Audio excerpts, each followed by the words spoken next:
여러분, 안녕하세요. 오늘은 정말 중요한 이야기를 해보려고 합니다. 혹시 몸이 이상하고 평소와 다르다는 느낌 받아보신 적 있으신가요? 그냥 넘기면 큰일 날 수 있습니다. 특히 뇌졸중. 오늘은 당장 응급실에 달려가야 하는 뇌졸중 경고 신호 3가지를 확실하게 알려드릴게요. 무시하면 정말 큰일 납니다. 심호흡 한번 크게 하시고 바로 시작해볼까요? 렛츠고! 첫 번째, 얼굴, 팔, 다리에 갑작스러운 마비 또는 힘 빠짐. 으악. 상상만 해도 소름 돋죠?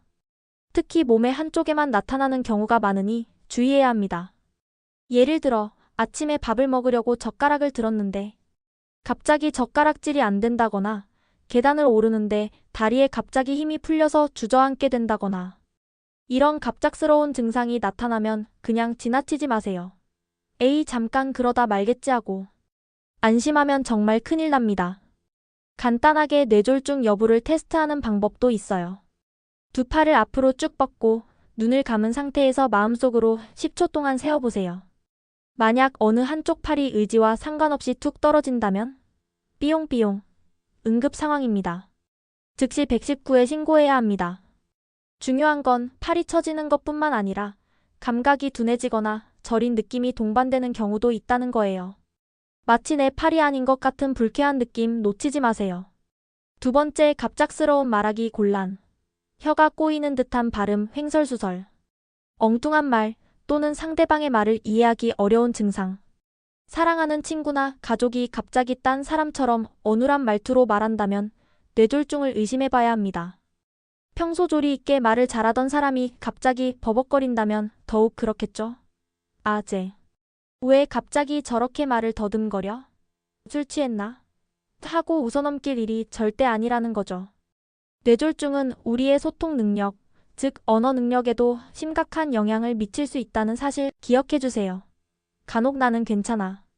피곤해서 그래라며 스스로를 안심시키는 분들이 계신데요. 절대 안 됩니다. 뇌졸중은 초기 대처가 정말 중요하니까요. 조금이라도 이상하다 싶으면 즉시 병원에 가셔야 합니다. 기억하세요. 뇌졸중 의심 증상 발생 시 골든타임은 단 4시간 30분입니다. 세 번째, 예측 불가능한 갑작스러운 시야장애. 눈이 갑자기 침침해지면서 안 보인다거나, 눈앞에 검은 커튼이 드리워진 것처럼 시야가 흐릿해지거나, 세상이 두 개로 겹쳐 보이는 복시 현상이 나타나는 증상. 특히 운전 중에 이런 끔찍한 증상이 갑자기 나타난다면 정말 아찔하겠죠? 시야 장애는 뇌졸중을 알리는 아주 중요한 신호 중 하나입니다. 간과해서는 안 됩니다. 가끔 시선이 한쪽으로 쏠리는 듯한 느낌이 들 때도 있다고 하니 주변 사람들에게도 알려주세요. 함께 대비해야 합니다. 시야 장애는 단순히 눈의 문제일 수도 있지만 뇌졸중의 신호일 수도 있다는 점 명심하시고 조금이라도 이상하면 바로 병원으로 달려가세요. 자, 여기서 잠깐. 뇌졸중 왜 이렇게 무서운 질병일까요? 뇌졸중은 뇌에 혈액을 공급하는 혈관이 막히거나 터져서 뇌세포가 빠르게 손상되는 무서운 질환이에요. 우리 뇌는 우리 몸 전체를 통제하는 중요한 컨트롤 타워인데 안타깝게도 이 컨트롤 타워가 망가지기 시작하면 더 이상 자세한 설명은 생략하겠습니다. 바로 이 때문에 뇌졸중은 골든타임이 정말 중요합니다. 뇌경색의 경우 증상 발생 후 4시간 30분 이내에 혈전 용해제를 신속하게 투여해야 후유증을 최소화할 수 있다고 해요. 뇌출혈은 두말할 필요도 없겠죠? 최대한 빨리 병원에 도착해서 적절한 치료를 받아야 합니다.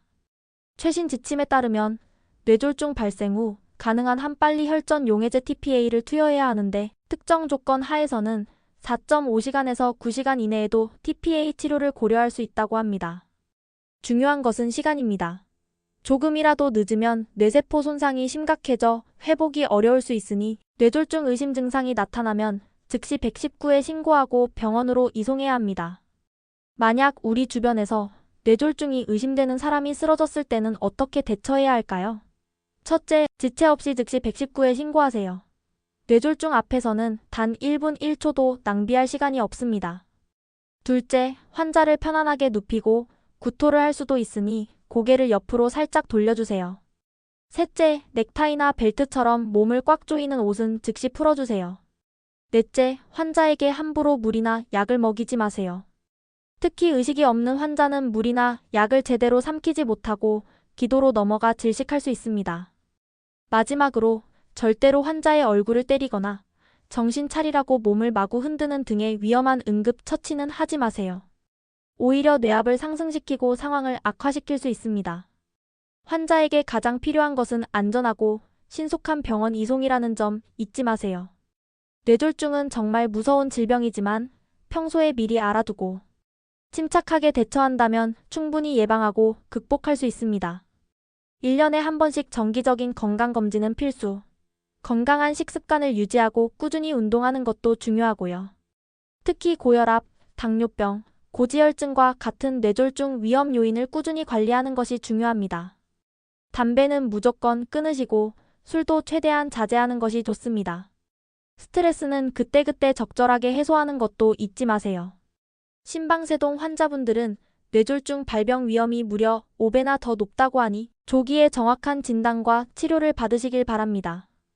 뇌졸중 예방을 위해서는 건강한 생활 습관을 유지하는 것뿐만 아니라 뇌졸중에 대한 정확한 정보를 알고 대처하는 것이 중요합니다. 뇌졸중 증상을 숙지하고 의심 증상이 나타날 경우 즉시 병원을 방문하여 전문적인 진료를 받는 것이 뇌졸중으로부터 자신과 가족을 지키는 가장 효과적인 방법입니다. 오늘 알려드린 뇌졸중 경고 신호 3가지 꼭 잊지 마시고 주변 사람들에게도 널리 알려주세요. 뇌졸중과 유사한 증상이 잠깐 나타났다가 사라졌다고 해서 안심하면 안 됩니다. 그것은 뇌졸중이 곧 발생할 거라는 위험한 전조 증상일 수도 있으니 최대한 빨리 병원에 방문해서 검사를 받아보셔야 합니다. 뇌졸중 미리 알고 현명하게 대처하면 건강하게 이겨낼 수 있습니다. 오늘 제 영상이 도움이 되셨다면 좋아요와 구독 꾹 눌러주세요. 그럼 다음에 더 유익한 영상으로 다시 찾아뵙겠습니다. 오늘도 건강하세요.